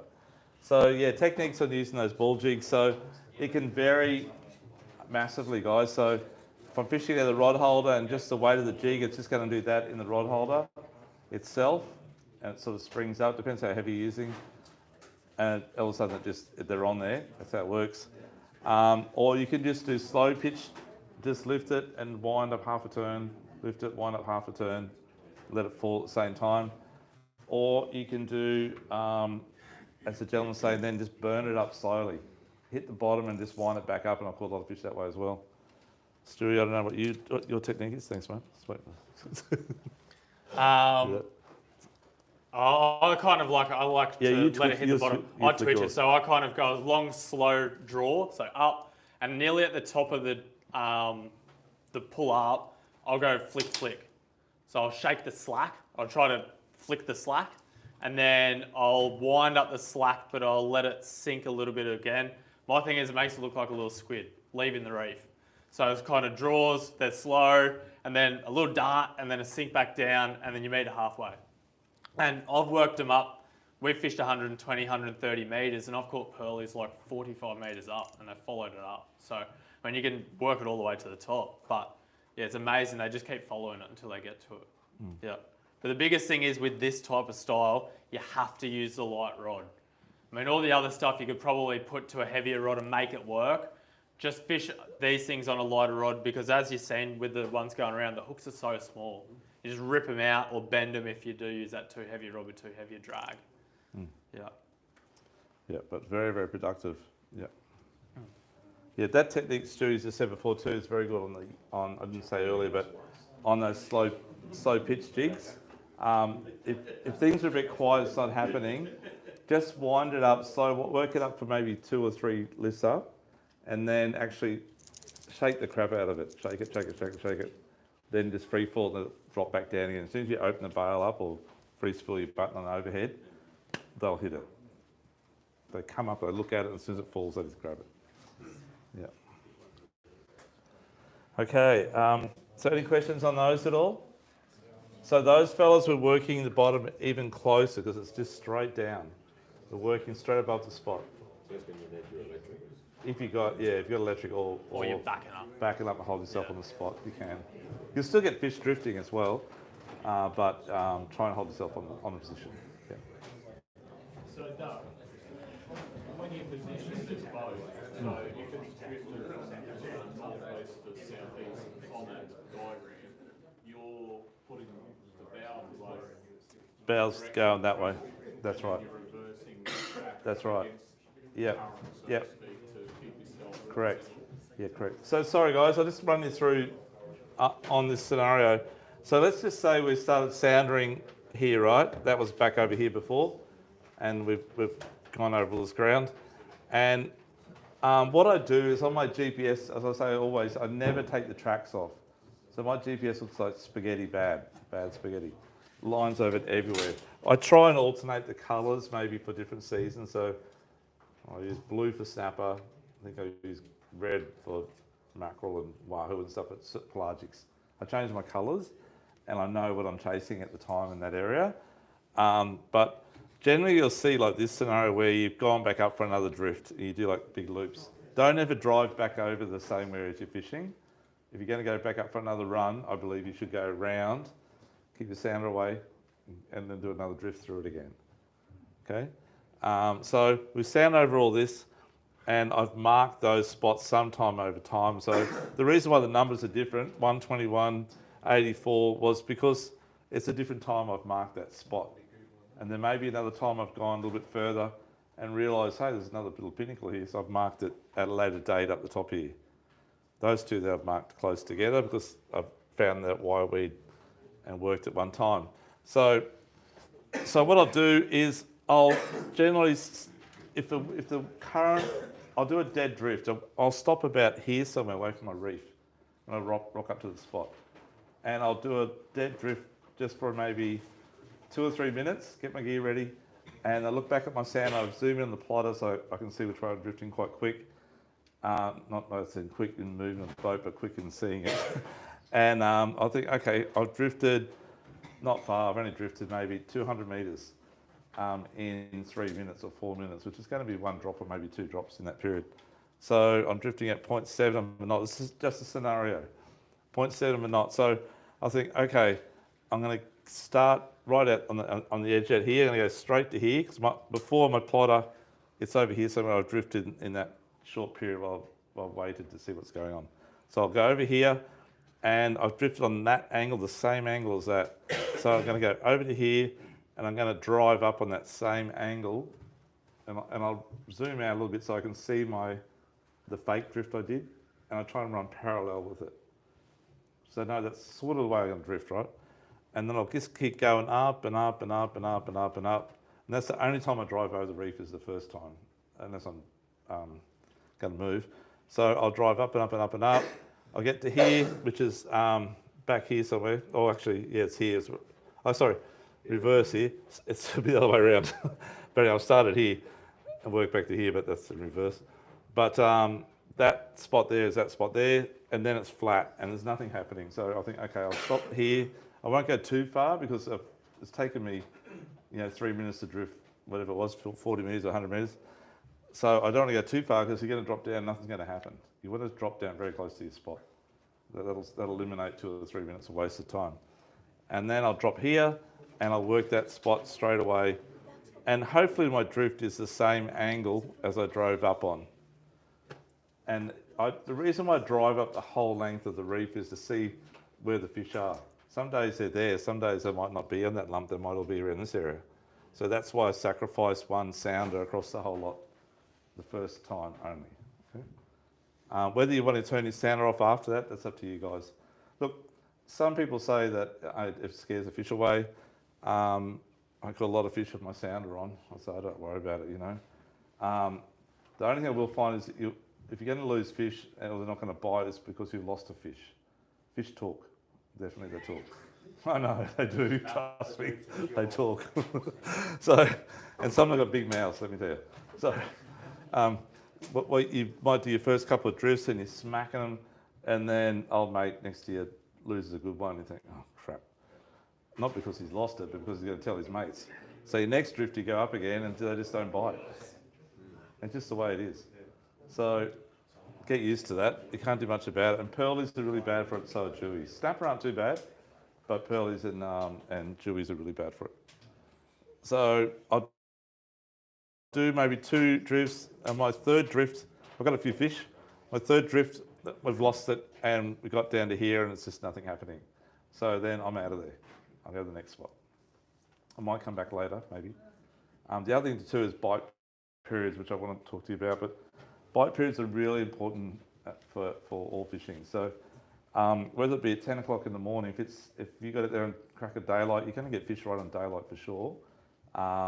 But then you might not get nothing for 2 hours. But if you know there's a good bite going to happen, like an 80% bite or a 6 or 7 on the book, which is 8's about the highest, so 6 or 7 is a good bite, and it says it's at 11 o'clock in the morning. Hang out there if your wife doesn't mind you hanging out there a bit longer, and do that wait till that time period, and they'll just come on the bite, and you'll get big snapper in the middle of the day. How do they predict that?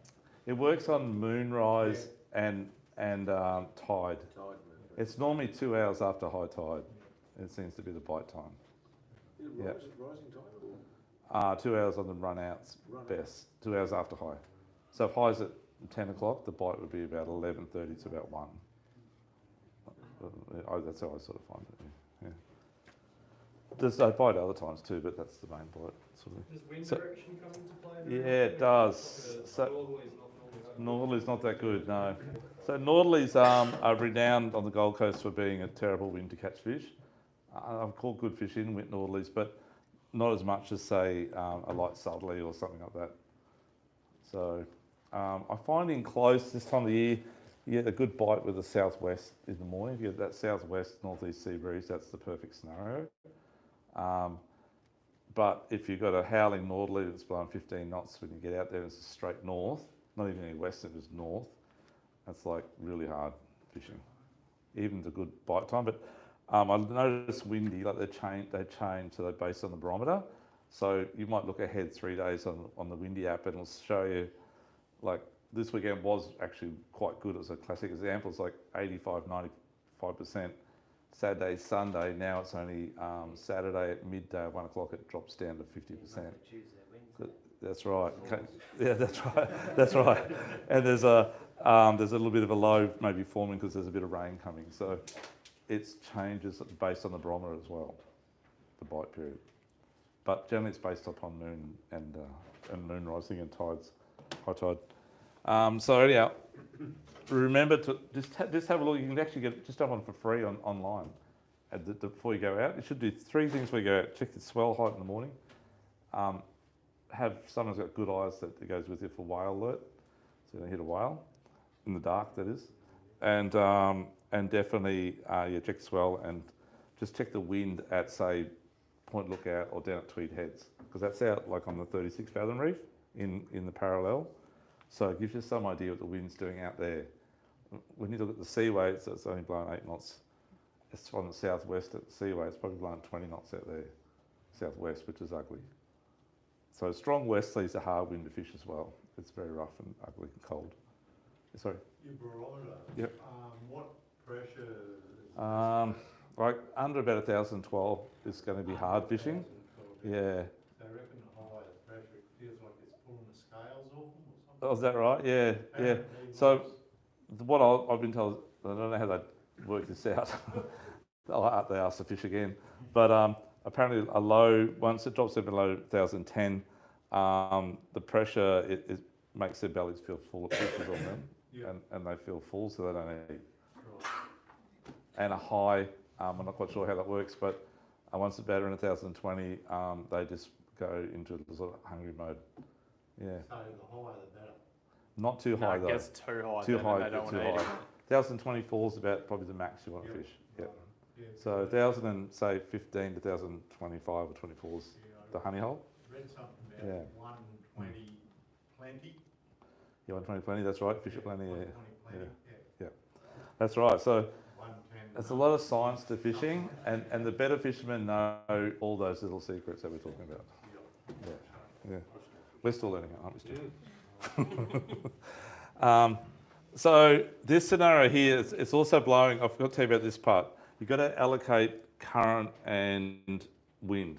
So if the wind's blowing from the northwest at 10 knots, and you've got current, say, a bit stronger at 1.5 knots from the north to south, you're not going to drift from northwest to southeast if it's blowing northwest. You're actually it's going to pull you down a little bit. So your drift will have a bit more south in it. So you don't actually go directly into the wind back to the same spot. You follow your drift mark. Okay. So, and other times it'll be a lot worse. It can be the current can be reversed to the wind. So you think you're down a drift and you haven't got your plotter on, or you're not watching your plotter, and you drive back into the wind thinking that's the way I've come from. You're actually going the wrong way, because sometimes the current's stronger than the wind in movement. So you actually got to go with the wind to go back up for your next drift. Sounds stupid, but that's how it is sometimes. Yeah. Any questions on that at all? No, all good? Cool. Okay. Stewie, squid tricks. Not too bad. Very hard to fish in over, say, 80 metres. Just because there's a lot of drag. They do the heavier models, but the heavier models just get a bit too big for what we've discussed today. So, yeah. But yeah, shallow reef, like say 18s, 24s, 36s at a stretch. Yeah. Yeah. They're a really good lure. Everyone should have one to grab the bottom. Nah. Okay, tools of the trade. So there's a few tools you need, guys. Obviously, just a pair of pliers to get those hooks out. When you go to cyst hooks, and Stamp have a habit of flicking, as you know, easy to get a hook in there. They're very sharp. So use a pair of pliers to get the hooks out around their face. If you've got a grip, just a little one or a bigger one, doesn't matter. Grip in the mouth's a good thing when you've got to fish around 60 plus, just to hold it in perspective to get the hook out. Icky spike. Look, you can buy cheap things like this type of thing here, just to spike them in the head. My suggestion is definitely spike them and definitely have an ice slurry with salt water in it. Okay, so they're a lot better flesh, a lot nicer. And there's all different types of icky spikes you can get. We've got, we just ran out. Icky picky. Yeah. Got more of those coming back in again, they've run out again. Fillet knife. Look, snapper are quite a deep fish. I wanted to have one here tonight to show you guys how to fillet fish actually, but the weather this week didn't allow us to get out, unfortunately. But something like at least a 20 centimetre blade or 8-inch blade, or 7-inch would be the minimum. Think big, okay, hopefully. Now there are boxes you can get for the, because the hardest thing to keep is those octo jigs in some presentation without getting all tangled up. There's a lot of loose bits on there. So they do boxes like that style there. You put the head in there, the legs sit in here, and they just sit in the flat presentation. And they come in different sizes. They're a Japanese product. Or you can get something like this type of thing here, which comes pre-rigged, it's all taped up, but you buy the whole kit, it's all in there. ready to go. Good pair of scissors. I'd probably get pink so your mates don't steal it. The scissors always go missing, as you know. Is there anything else you want to add to that area? No, that's about it. Yeah. Okay. Okay, so any questions on the gear and anything tonight before we go to the GPS Smarts, guys? Downrigger? Oh, downrigger. I'm going to do that part. That's right. Sorry. Lucky you, mate. Stu, do you want to go there? And there's a basket of lures sitting on the can, or just behind the can. I've got to bring it up. Cheers. Sorry, mate. Well done. So, downrigger. So, look, I don't do much of it for snapper, and I've done a little bit of it with my mates. Jason Haller's really good at one of our customers, and results are extremely good. One of our customers, Chris, who used to have a little poly, or a bigger poly now, but we're still little. He had a crack at it. We set him up recently about a month ago, and he got, I don't know if you saw him on Facebook, he used to have a blue polycraft, but he got, I think like 2 or 3 snapper around 80 plus in the first time he went out. Had to throw him back because I'd only got to keep one over 75, right? So he had a blinder, and it's very, very productive. So for those of you who don't know what I'm talking about, we're using a downrigger, which is a tool which we sell the Canons, our biggest seller. Stu's going to bring one up in a minute if we've got one left there. And we use about a 8 or 10 pound lead weight that hangs off the end of the cable, and it sits over the back of the boat on an arm. So imagine this is the downrigger sitting. You put it in the rod holder, and the cable comes through here and comes down. And we actually use braid. We get rid of the wire, put braid on, about 150 pound braid, and then we have the ball attached. And on the end of the ball, I don't use a clip. I use like a VB type cord on the end of mine. I do a half hitch and I use a rubber band on my lines. With the lighter braid though, the problem is on a lot of the clips, because it's so thin, it falls out all the time. And because you're using a lure with a bib on it, it pulls it out. So it's better sometimes not to, better to use a rubber band. The trouble is trying to get a rubber band that works on such light braid, right? That's the problem. So 16 is about as heavy as I'd use a size 16 rubber band. They're cheap as. And so what you do is you use it. I don't like to use too deep a lure as well, too deep a diver, because you're really dropping your ball. Say you're in 40 metres deep, I'm dropping my ball down about 25 to 28 metres. So I'm still 12 metres above the highest pinnacle. And then my lure's going to drop down probably another metre or 2 metres, dive down below that ball. So I'm still nearly 10 metres off the bottom. And that's the perfect scenario I find out in that depth. And we're trolling at walking speed, like just like flathead trolling speed, or mackerel bait trolling speed. And what we do is we drop our lure out, maybe I drop mine at about 10 metres round about, or maybe a bit more. And then I put a rubber band onto the line and just go hold it, go round and round about 6 or 8 times, pull it back through the loop. And then on the end of my ball off the downrigger here, I use a little bit of VB cord and I stick it through the rubber band. I do a half hitch on it, okay? And then I release the downrigger weight and release my line at the same time, and it just goes down. That's when I drop it down to 20 metres deep, or 22 metres deep, or 28 metres deep, sorry, in 40 metres. And it goes down, and then once it gets to that depth, it's set. And then what I do is you want to just take the weight of the ball on your rod, just not this rod, that's the downrigger, but on your light rod, just take the weight of the ball, you just feel the weight of the ball so the rod's actually like semi-bent, if that makes sense, right? And so the lure's swimming 10 metres behind the ball and it's just doing its thing. And you're slow trolling, and when the fish hits it, the rubber band snaps and breaks by 16, breaks reasonably easy, about 2 kilos of pressure I think it is, or 1.5 kilos of pressure. And that pops, and your rod, your bent rod, which is bent, sort of bent in about this position with the, when you're trolling, at about that, like that. And when the fish hits, it just goes like that. So it's the opposite way to when you're fishing. It doesn't get bent over, it comes up. Oh, thanks, Stu. Cheers, mate.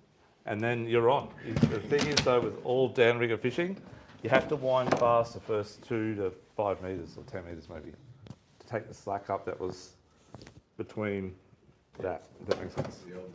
The elbow, that's correct. Yeah. So, thank you, Stuart. Perfect example, mate. So that's the ball, that thing there. So obviously you can't put that on the rod because it's going to break the rod. We wouldn't be able to lift off the ground. But that's the ball there. So that's attached to the downrigger, and this has got a little bit of cord hanging off the end, which I did a half hitch on the rubber band. Okay. We do sell all the clips. They come with clips. I just don't like using them. Do you put the rubber band on and then put the rubber band to the clip? I'd have done that. Yes, I have definitely, and it works quite well as well. The trouble is the rubber band's then 20 metres. It doesn't actually break. It pops out of the clip. So then when you get to 20 metres or 10 metres from the lure or the fish, it gets stuck in the tip of your rod. Oh, yeah. That's the problem. Yeah, where if it breaks, it just pops off, breaks off. Yeah, you rarely get it back. So the lures. Oh, so this is the downrigger here. So Stewie's got to. We'll hold it up this way. You can see it down the back there. So it's a bit hard down the back, but it looks like so. Okay. So it's got a handle on it. You wind the handle backwards to drop it down, and that releases the drag. And then when you wind it forward, it starts to cut in, then it starts to take up the drag, and it tightens up, and you wind it back up. If you have an electric reel, you can use electric reels as well. So you put them on a little short rod. The beauty of electric reels are that obviously it has to be a bit bigger size, not the little ones I talked about earlier. Some with a 100-pound braid on it, but they have an auto stop. So when you get the fish on, you just push the button on that one. It comes up itself while you're playing the fish. And otherwise, you have someone on the boat cranking the wire up while you're trying to keep the fish away from the wire. Although the fish is out there, so it's not too bad to start. They're around the propeller as well. That's the other thing that happens. Don't back up on it. But they're a great thing, guys, and obviously great for Spanish mackerel trolling and spotty mackerel trolling and stuff like that. Not just snapper. But it's happening, like every year we sell more and more for snapper fishing. We do. About $600, $700, yeah, on that space, the model. And the lures we're using are very small. This is the type of lures that we're using. I'll pass these around. Thank you.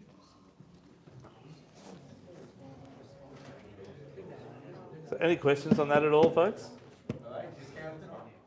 Yeah, they'll come back to... yeah, I only got one left. Yeah, that's the problem. I actually didn't think we had any left.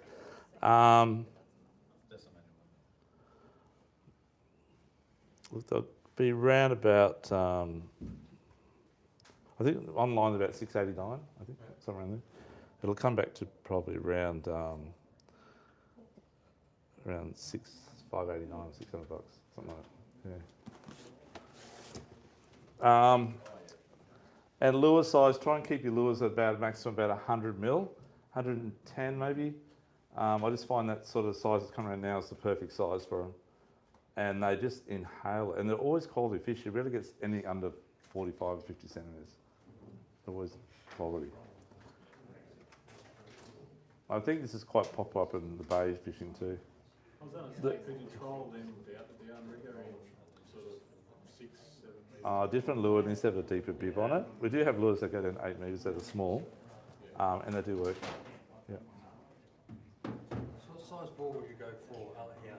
8 or 10? If you're going to use it for other things like trolling bigger baits and stuff like that, and maybe trolling a bit faster for Spanish and stuff like that, then I might go 10 or 12 even. But 10's our biggest seller. Yeah, 8's we sell a few. 10's better. Yeah. Guys, the other thing, any questions on that at all? It's going to change real quick because we're running out of time, but we've got to talk about soft vibes. So soft vibe jigging is really good under 50 metres. Okay. So for those of you who know what I'm talking about, just talking about vibes like so. It'll be Xerix or Samakis or whatever, but that type of thing is really, really good too. And you work in those exactly like a soft plastic. Same scenario.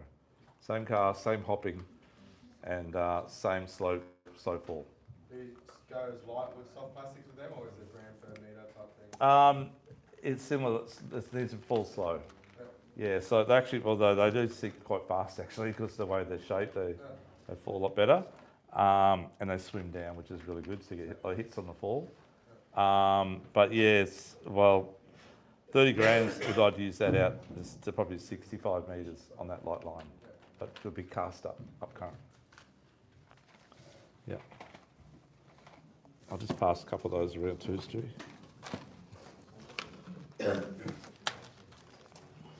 Thanks, Sam. Okay, thank you. Any questions on that? I didn't put the vibes into the deal, but I just thought about it tonight. I meant to put it in there. Okay, GPS marks. So,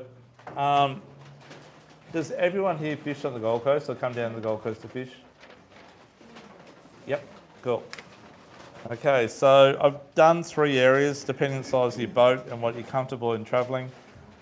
Just please remember that 50 metres is about 10k out or 12k's out. That's like the 24 fathom reef and inside of that area. And then the under 70 metres, which is like this sort of depth here, that's the 36 fathom reefs, which is about 20k's out. It's a bit further out. Depends where you go. If you're up off the pin, it can be 28k's that way. You're down at Tweed, it's about 22k's, 23k's. If you are out on the 50 fathom reef, which is around 85 to 100 metres, which is the edge of the shelf, so the bottom out here is on about that angle for 40k's. It's like that. Then once we get to 85, 90 metres, which is a 50 fathom reef, it then changes to about that angle. Okay, it starts to drop off quite quick. So to go 40k's to get out to 100 metres, then say we went out to say 500 metres, it's only about another 20k's to go another 400 metres deeper. So it's quite aggressive once you get out past 100 metres. And it's a long way for 80 metres. So once you get out to 36 fathom reef, which is that this area here, it's not much further to 80 metres. It's only about another 3 or 4k's, but then it's like 15k's of 80 metres before it starts to go down on the other side, steep. So wherever you feel comfortable, I suggest to know your fuel and understand how sea works, understand how wind works, and understand westerlies are dangerous in winter. 2 things are dangerous in winter. One's westerly winds, the other one's whales. Okay? So whales aren't too bad during the day, you've got to keep an eye out, but night time they're really dangerous. And you see in travelling during the day, you see how many there are. It's the same amount at night time as well. Lots. And the other thing is in a westerly wind, the westerly wind, if you don't understand it, it's really nice and calm and close. First 3 or 4k's out, it's like beautiful. And the trouble with westerly wind is you think that's not too bad, and you might go out to say 50 metres deep, even if just on the other side of 24s, it could be pretty ugly. And it's good going with it, but once you turn around and we stop and you turn around and look into it, it's pretty ugly. It's like waves that break. And when you're out in 40k's out in the 100 metre line, they're actually just like going out through the surf, come back in against it. There's blowing 20 or 30 ones. So it can really stand up out like 36s. 100% ugly. So that is Westerly's the worst wind, but the nicest wind in close.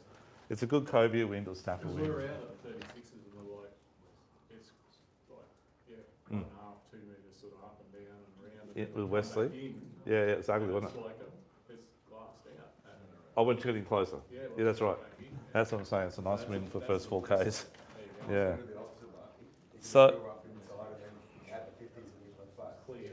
Yeah. So does anyone here not have a GPS?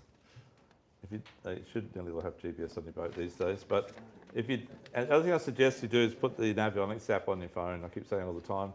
It's about $80 for the year or something. It will become your best friend. Okay? Especially going in mates' boats and he's got dodgy marks. You got good marks. Does that, do they come with the Garmin 12? Most of the Garmin's these days come with the relief shading, which is a really good Navionics app. Because they interface with Navionics as well. So they're really good. They're real good, mate. Good. So, but Navionics app is like a app on your mobile phone. Yep. That's a GPS, and it does everything that your GPS does, plus has relief shading as well. And it's a backup. So if you're if your GPS fails, or if you want to turn your sound off, because people don't understand, if you are getting the pinging noise and you're a bit worried about it scaring fish, a lot of guys just turn the sounder off, but they leave the GPS on, but still pinging away, because if you look at GPS, it tells you the depth. But still pinging, okay? So you need to turn the whole thing off. So in that case, you can use your phone, but you need to have it plugged into a cigarette lighter adapter because it burns up the power. Yeah, real quick. It works on satellite, not data. $80 a year for the Yeah, but the best $80 you ever spend, mate. Yeah, What yeah. is that? And avionics boating. Everything's boating. So anyhow, these marks, I know you probably don't understand, but most of these marks are from north of jumping pin, just north of jumping pin, down to, this is in the under 50 metres one. So just north of jumping pin down to about Surface Paradise. Okay, so you've got all the marks there in that sort of 40, 50 metres deep, 35 metres deep. The under 70 metres deep one is, again, it's a fair bit north because we have really good fishing spots for snapper about, say, 5 to 8k north of jumping pin, which is one of the areas I really like. And it's about a 28k run from here up to there. And that's that first area there, that 2738, 2740. Great snapper spots. And they go, then you go right down to the bottom there, 2809, which is the last one in that area. That's about off Kira. Okay, so you've got marks all the way through. Here's the marks. And then the under 100 metres, which is the 50 fathom reef now. 2739, again, north of jumping pin, fair way up, all the way down to 2814, which is down off Kingscliff. So you've got marks out there all the way along there. Okay. Obviously you get other big pearlies and other fish at these spots as well, but predominantly snapper. So I've got thousands of marks, but these are like my sort of A marks for snapper. Okay, so give them a crack. Steve. Yeah, so sea urchins. I thought you were going to bring that up. Steve, good on you, mate. Okay, so there's two marks there actually. So on the first one, under 50 metres, 2758 398, which is a sixth one from the bottom, sorry. 2758. And then 2758 106. So that one's actually a bit northward, actually. But those two marks are the north to south of that patch. And it's like a fern with sea urchins, I think it is. Yeah. You'll just see like a little rubble bit on the bottom, but big snapper. That type of spot hit early in the morning or late afternoon. Yep. Guys, there's heaps of big cobia at the moment too. So when you're snapper fishing at the moment, we always get cobia before the whales turn up, and the whales obviously start to come through now because the cobia turned up last Saturday, Sunday. A lot of charter boats that got out that weather, and a few locals all caught cobia. They all caught them fishing for mackerel as bycatch on wire, and the fish were averaging around about sort of 15, 20 kilo. So when you get, and that's the size, they're always big for the first month, so they'll hang around for another 3 months, but the whales are here, but the bigger ones are right now, so up to about 30 kilos. And you're probably bigger, but you just won't, it's very hard to land them. But if you do get a cobia as a bycatch when you're fishing for snapper, the thing I'm getting to is when you get them near the boat, they're really hard to gaff. So you need to, when you gaff one, if you want to keep it, you really need to go from under the head, don't try and go through the head, it's really hard. Okay, and then when you gaff it, you have to be really quick to lift it straight in the boat because they'll take off, and heaps of guys lose gaffs on the cobia and the fish as well. And it swims away the gaff in it. So they're really powerful. They'll roll the gaff. I've actually caught one with a gap in it. Have you? Serious? I told you. Are you serious? Yep.